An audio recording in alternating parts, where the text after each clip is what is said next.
Des trous par endroits qui ne sont pas de nature à faciliter le trafic sur la route Sokodé-Bassar. Bientôt, ils ne seront plus qu'un mauvais souvenir pour les usagers. Les travaux de réhabilitation de la voie lancés en 2021 avancent avec assurance. Sur 75 km à construire, déjà 50 km presque praticables. Les usagers de la route ne cachent pas leur satisfaction. Il y avait trop de trous sur la route.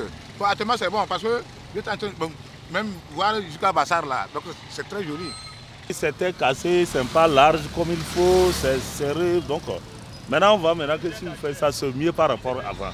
On remercie le gouvernement, particulièrement le chef d'État, Fort Issodinam, de tout ce qu'il est en train de faire dans notre ville. Petit à petit, ça va aller. Depuis là qu'on est en train de faire ça, on sait que les Sokodé a commencé à changer, quoi. Quand c'est une route internationale, et tout le monde est fier de ça aussi. C'était vraiment difficile, surtout les routes là, c'est très difficile. Maintenant, on a remercié de Dieu, les présidents même qui ont voulu que les choses là, ça va arranger, on va les remercier. Un petit retard a été toutefois constaté dans l'exécution des travaux dans la ville de Sokodé. Cela est dû au déplacement des réseaux Torocom, TDE et CET. Depuis quelques semaines, les travaux ont repris de plus belle dans la ville et devront être livrés d'ici janvier 2024. Ce petit retard a été comblé récemment et nous avons accéléré déjà les travaux.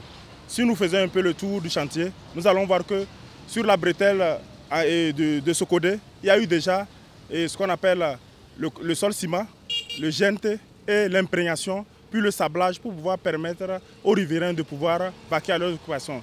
Et nous avons aussi déjà entamé la construction des caniveaux sur du PK0 de la route en ville à Sokodé en allant vers le projet à Bassar.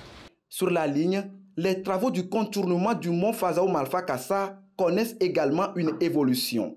De même que la construction du pont de Kona, dont le taux d'exécution a atteint les 80%. Le pont de Kona, c'est un ouvrage, c'est un grand ouvrage que nous avons construit au niveau du village de Kona, sur le tronçon Sokodé-Bassar. Et nous sommes à un pourcentage de 80%. Je parle du pont en lui-même. Maintenant, pour les travaux de la route, nous sommes en train d'avancer. Bien qu'il y ait les difficultés, nous sommes en train de nous battre pour pouvoir rendre le chantier selon le délai prescrit dans le marché. Pour rendre plus fluide la circulation sur la route Sokodé-Bassar, il y aura un petit élargissement de la largeur de la nouvelle route par rapport au tronçon existant. Elle va passer de 9 mètres à 13 mètres, de quoi rendre les dépassements plus aisés, surtout aux gros porteurs.